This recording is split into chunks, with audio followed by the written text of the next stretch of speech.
Radhe Krishna everyone. आज हम बात करते हैं जब सूर्य सेकंड हाउस में मकर लगन की कुंडली में कुंभ राशि में होंगे तो किस प्रकार से फल प्रदान करेंगे। यहाँ पर सूर्य जब कुंभ राशि में होंगे तो या तो ये धनिष्ठा नक्षत्र में होंगे या शतभिषा नक्षत्र में होंगे या फिर ये पूर्व भाद्रपद नक्षत्र में होंगे। इन नक्षत्रों में ये कैसा फल देंगे हम वो भी जानेंगे। तो बात करते हैं हम सूर्य की। सूर्य ग्रह से हम पिता को देखते हैं, हम आत्मा को देखते हैं, सोल को देखते हैं। उसके अलावा हम जो राजा है और अभी इस एरा में जैसे सरकार है, गवर्नमेंट है, हम इन सब चीज़ों को देखते हैं। इसके अलावा आरोग्य शक्ति को देखते हैं, हमारा हेल्थ कैसा होगा सूर्य से देखा जा सकता है। करियर कैसा चूज़ करेंगे वो भी सन से देख सकते हैं। तो इस तरह से सूर्य से हम चीज़ों को देखते हैं। इसके अलावा मान-सम्मान, यश और इस तरह से देख सकते हैं। किसी किसी व्यक्ति को बहुत अच्छा क्रेडिट मिलता है, थोड़ा कार्य करने पर भी बहुत ज़्यादा क्रेडिट मिलता है। किसी-किसी को नहीं मिलता है, तो वो कहते हैं कि हम इतना करते हैं लेकिन हमें कोई वापस ये नहीं कहता है, या जिस तरह से कह सकते हैं यश नहीं मिलता है या उसका क्रेडिट नहीं मिलता है, तो वो चीज़ें भी सन से देखी जा सकती है। सन यदि अच्छा नहीं है, प्लेसमेंट अच्छी नहीं है, तो ये इस तरह से क्रेडिट नहीं मिलते हैं। और सूर्य बहुत अच्छा है कुंडली में, तो नाम, यश, कीर्ति बहुत अच्छे से होती है। इसके अलावा कुंडली में चतुर्थ भाव को भी देखना पड़ता है। वो भी एक बहुत बड़े लेवल पर जनमानस में कीर्ति होना, नाम होना, वो देखा जा सकता है। तो यदि सन अच्छा है, तो अपने घर परिवार या अपने समाज में एक अच्छा नाम नेटिव का होगा। तो कह सकते हैं कि सूर्य कुंडली में अच्छा है।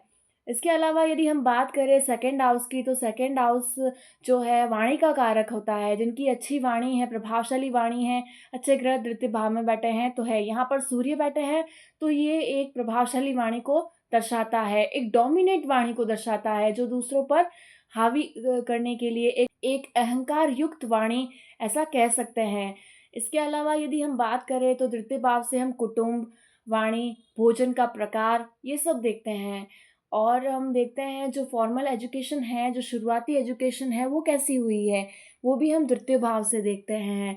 अगर हम देखें तो यहाँ पर एक भोजन का प्रकार देखें, सूर्य की उपस्थिति होने से कह सकते हैं कि राजसिक भोजन करना नेटिव पसंद करते हैं। यानी कि जो जातक है, महिला हो या पुरुष, वो भोजन में कई तरह का चीज़ें लेना, एक प्रकार लेना पसंद करते हैं।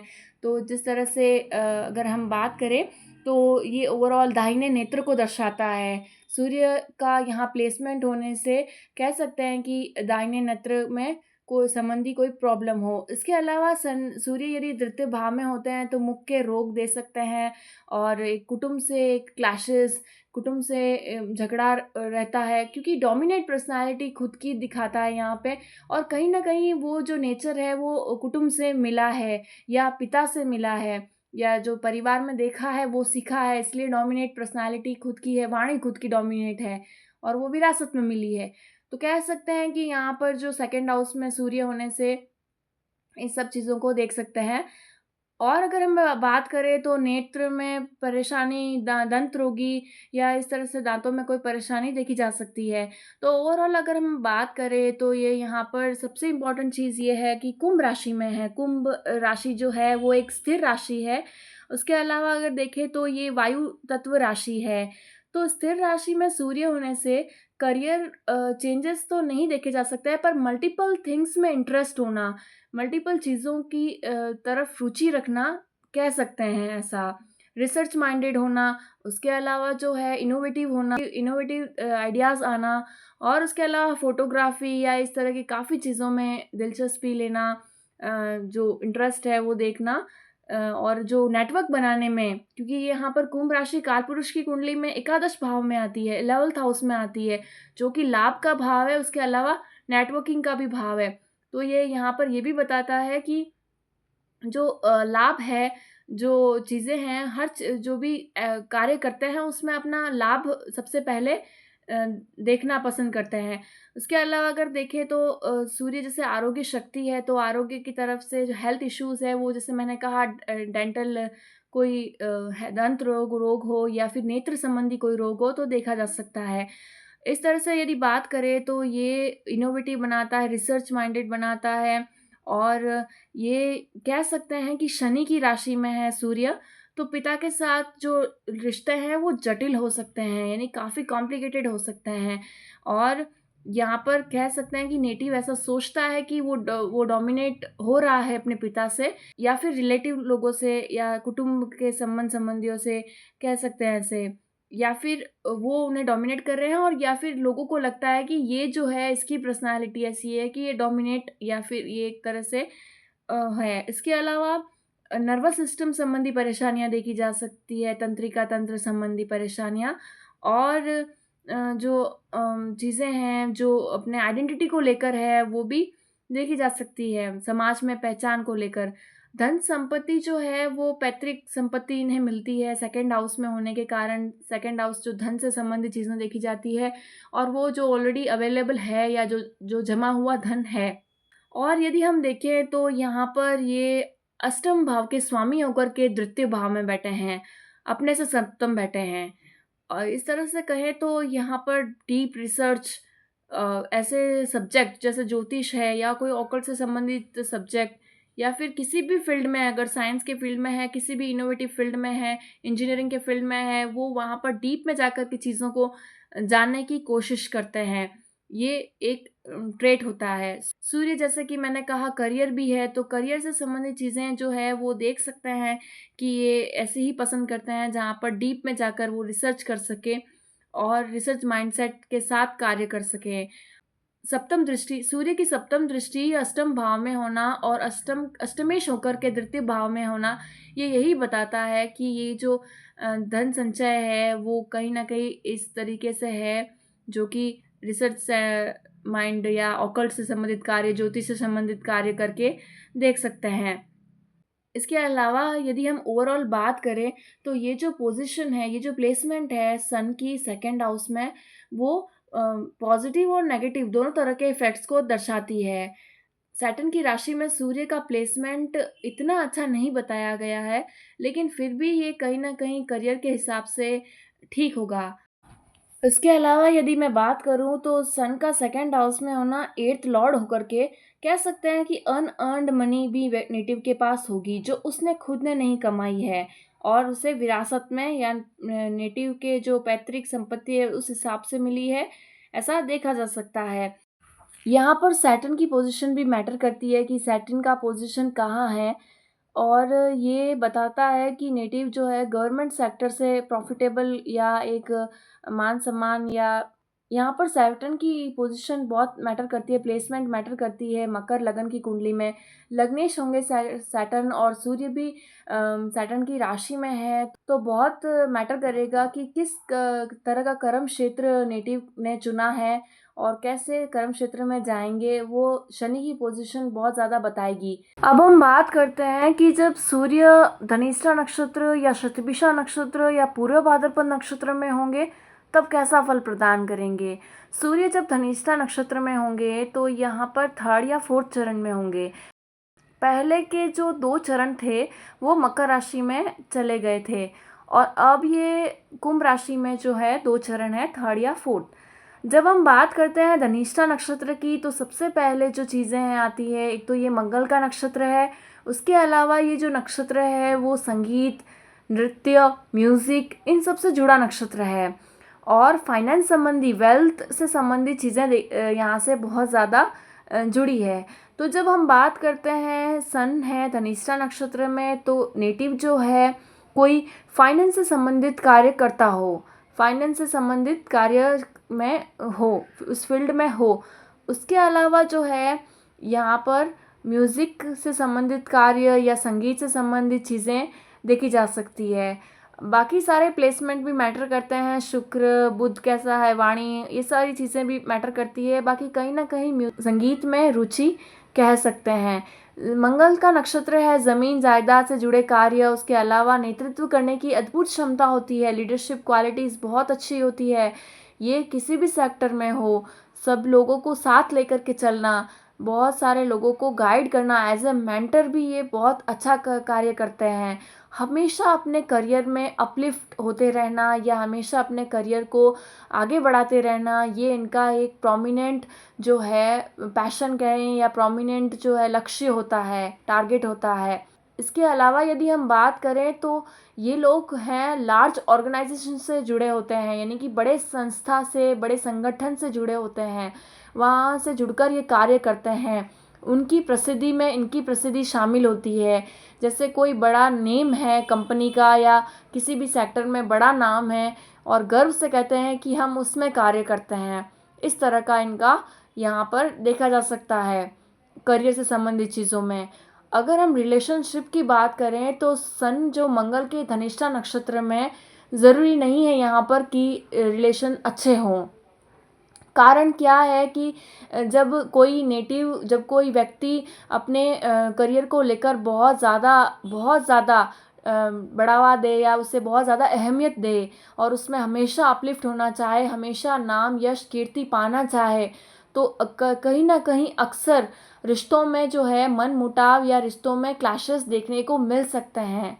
तो कह सकते हैं कि सूर्य जब धनिष्ठा नक्षत्र में होते हैं तो ये यहाँ पर इन सब चीज़ों में तो बहुत ही पॉजिटिव रिजल्ट देंगे, जबकि रिश्तों के मामले में ये यहाँ पर थोड़ा सा नेगेटिव हो सकता है। बाकी मेहनती होते हैं, अपने कर्म क्षेत्र में अपने कार्य के प्रति समर्पित होते हैं और संगीत, नृत्य, म्यूज़िक इन सब में भी इंटरेस्ट रखते हैं।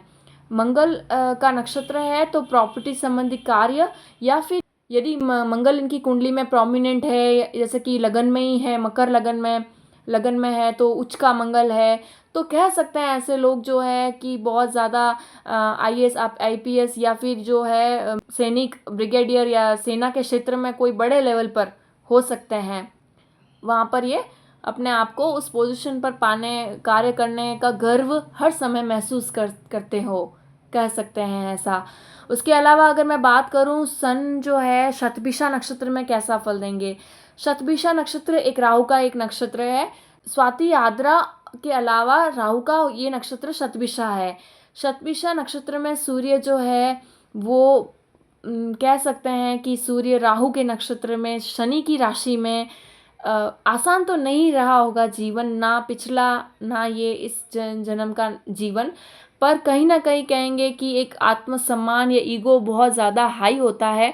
बर्दाश्त नहीं कर सकते ऐसे नेटिव, ऐसे अपने व्यक्तित्व पर, अपने जो है आत्मसम्मान पर चोट, झूठ बर्दाश्त नहीं कर सकते, आरोप बर्दाश्त नहीं कर सकते, झूठे आरोप बर्दाश्त नहीं कर सकते।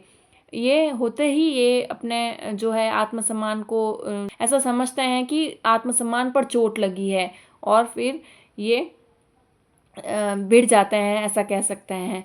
कई बार ये रहस्यमयी व्यक्तित्व बनवाता है, क्योंकि सूर्य है पर्सनालिटी, व्यक्तित्व है, या जो है समाज में कैसा है, नाम मान सम्मान या वो सब चीज़ें देख सकते हैं। और वो राहु के नक्षत्र में है तो रहस्यमयी पर्सनालिटी होती है या पिता की रहस्यमयी पर्सनालिटी होती है। पिता का व्यक्तित्व इनको खुद को क्लियर नहीं होता है, पिता से संबंधित कुछ चीज़ें हिडन होती है या कुछ समझ नहीं पाते, कॉम्प्लिकेटेड होती है, रहस्य से भरी होती है। एक्चुअल में क्या है वो समझना इनके लिए एक बड़ा कॉम्प्लिकेटेड चीज़ होती है। सेम इनके लिए भी हो सकती है, इनके नेचर को लेकर भी हो सकती है और पिता के संबंधित ये चीज़ें भी देखी जा सकती है। अगर मैं बात करूं तो ये यहाँ पर एक झूठे मान सम्मान को भी दर्शाता है। झूठा मान सम्मान है, इतना ज़्यादा गर्व करते हैं और ऐसा कुछ खास ऐसा है नहीं जिसके लिए ये इतना गर्व करते हैं। बाकी अगर देखें तो राहु अच्छा है, अगर इंजीनियरिंग फील्ड में ये लोग जुड़े हैं या किसी ऐसे फील्ड में जुड़े हैं जहाँ पर ये इनोवेटिव माइंडसेट को यूज़ कर सकें, तो ये काफ़ी इनोवेटिव आइडियाज़ के साथ रहते हैं। हीलिंग सेक्टर से जुड़े हैं, यहाँ पर राहु का जो पॉजिटिव वे में यूज़ आया हो तो काफ़ी अच्छा रहता है। बाकी राहु जैसे नेगेटिव चीज़ें जैसे कि नशा, दूसरे जो कार्य हैं जो कि समाज में अच्छे नहीं माने जाते हैं, वो सारे कार्य, या फिर किसी भी तरह के राहु के जो ट्रेड्स हैं उन सब से जुड़े, जैसे कि और भी बहुत सारे ये जुआ, सट्टा, लॉटरी, फेक होना या चीटिंग, फ्रॉड, इन सब से जुड़े हैं तो ये प्रॉब्लमेटिक होगा। और अगर ये पॉजिटिव साइड यानी कि रिसर्च, इनोवेटिव आइडियाज़ को लेकर कार्य करना और ऑकल्ट संबंधी ज्योतिष उसमें जुड़े हैं, या कैसे भी ऐसे चीज़ों से जुड़े हैं जिसमें ये अपना अच्छा दे सकते हैं, या राहु का सदुपयोग, ऐसा मैं एक नॉर्मल भाषा में कहूँ तो। उसके अलावा अगर हम देखें तो यहाँ पर दूरदर्शिता को दर्शाता है। यहाँ पर थर्ड चरण जो है, तृतीय चरण, वो काफ़ी इंटरेस्टिंग होगा क्योंकि ये वर्गोत्तम होगा। जब नवमांश कुंडली में भी ये सूर्य कुंभ राशि में जाएंगे तो वर्गोत्तम सूर्य यहाँ पर सेम चीज़ें दिखाएगा। जीवन में काफ़ी हद तक यही चीज़ें देखने को रहेगी। उसके अलावा ये यहाँ पर निचले स्तर के लोगों के लीडर, या फिर निचले स्तर के लोगों का मेरा मतलब है कि कोई भी छोटा कार्य करते हो, जैसे फैक्ट्री में कोई लीडर है या किसी कैसे कर्म क्षेत्र में ऐसे लीडर है, ऐसा कह सकते हैं, क्योंकि शनि की राशि है और राहु का नक्षत्र है, सूर्य इस तरह से है। उसके अलावा अगर देखें तो ये यहाँ पर जो है कैमरा, फोटोग्राफी, इससे भी एक अलग सा ही इंटरेस्ट होता है इनका। आजकल अगर देखें तो राहु का जो नेटवर्किंग है, जो सोशल मीडिया है उसमें इंटरेस्ट लेना, उसका बहुत ज़्यादा यूज़ करना या उसमें नाम कमाना कह सकते हैं। उसके अलावा ये सूर्य जो है वो ये सारी चीज़ें प्रदान करता है। कहीं ना कहीं आइडेंटिटी जो है वो काफ़ी कॉम्प्लिकेटेड देखी जा सकती है, क्लियर नहीं होता है, रहस्यमयी व्यक्तित्व। अगर मैं बात करूं सूर्य का पूर्व भाद्रपद नक्षत्र में, तो पूर्व भाद्रपद नक्षत्र गुरु का नक्षत्र है। गुरु के नक्षत्र में सूर्य यहाँ पर या तो प्रथम, द्वितीय या तृतीय चरण में होंगे। अगर ये प्रथम चरण में है तो ये जो है नवमांश कुंडली में जाएंगे मेष राशि में, और मेष राशि में जाएंगे, ये नवमांश में जाएंगे उच्च के। तो कह सकते हैं कि काफ़ी अच्छा होगा, मेहनत से, कर्म से ये अपना जो बाद में जीवन काफ़ी अच्छा करेंगे। यहाँ पर डीप विजडम को दर्शाता है। सन का पूर्व भाद्रपद गुरु के नक्षत्र में होना एक ऐसा है जैसे कि किसी राजा को अपने बहुत अच्छे मंत्री या जो गुरु है उनकी मंत्रणा में शामिल है और वो उन्हें अच्छे से गाइड कर रहे हैं, तो ऐसा कह सकते हैं। तो यहाँ पर काफ़ी डीप विजडम होगा, काफ़ी डीप नॉलेज लेना पसंद करते हैं नेटिव, बहुत ज़्यादा डीप में जाके नॉलेज लेते हैं, मिस्टिकल थिंग्स की तरफ जानकारी पाने के इच्छुक होते हैं। उसके अलावा जो है करियर अपना टीचिंग, गाइडिंग या दूसरों को मार्गदर्शन देना, काउंसलिंग, इन सब से जुड़ा करियर हो सकता है। उसके अलावा जो है फिलॉसफिकल बातें, दार्शनिक व्यक्तित्व और स्पिरिचुअल, आध्यात्मिक व्यक्तित्व, ये सब देखा जा सकता है। इनको देख करके ही लोग ऐसी तरह की बातें, या ये इनके कार्डिनल ट्रेट्स होते हैं, ऐसा कह सकते हैं, बहुत प्रमुख ट्रेट हैं ये, जो देखते ही इनको इनके ट्रेट से जोड़ा जा सकता है। वहीं कई बार गुरु के नक्षत्र में सूर्य के होने से अत्यधिक ज्ञान भी कुछ ना कुछ नेगेटिव तो छोड़ के जाता है। ये सब कुछ पॉजिटिव हो ये नहीं होता है, कहीं पर भी नहीं होता है। तो उस तरह से यदि हम बात करें तो यहाँ पर अहंकार, बहुत अत्यधिक अहंकार, कभी नॉलेज का अहंकार, कभी ये अहंकार देखा जा सकता है। सूर्य भी अहंकार का कारक है, ईगो का कारक है, और गुरु भी अहंकार का कारक है। तो कारक है, मेरा मतलब है कि जब ज्ञान अत्यधिक होता है, जब मान सम्मान अत्यधिक होता है, तो कहीं ना कहीं अहंकार तो नेटिव में आ ही जाता है। और मान सम्मान अत्यधिक पाने की चाह और उनको लेकर के, अपने आत्मसम्मान को लेकर के, मान सम्मान को लेकर के और कॉन्शियस होना, ये भी देखा जा सकता है। तो इस तरह से पूर्व भाद्रपद नक्षत्र में भी सन जो है, ये सारे सेक्टर्स करियर के हो सकते हैं जैसा मैंने पहले बताया, और उसके अलावा भी ये एक तरह से पॉजिटिव रिजल्ट ही देंगे। तो आज हमने बात की सूर्य ग्रह की द्वितीय भाव में कुंभ राशि में किस तरह से ये फल प्रदान करते हैं मकर लगन की कुंडली में, और ये धनिष्ठा, पूर्व भाद्रपद, शतभिषा नक्षत्र में कैसा परिणाम देते हैं वो भी जाना।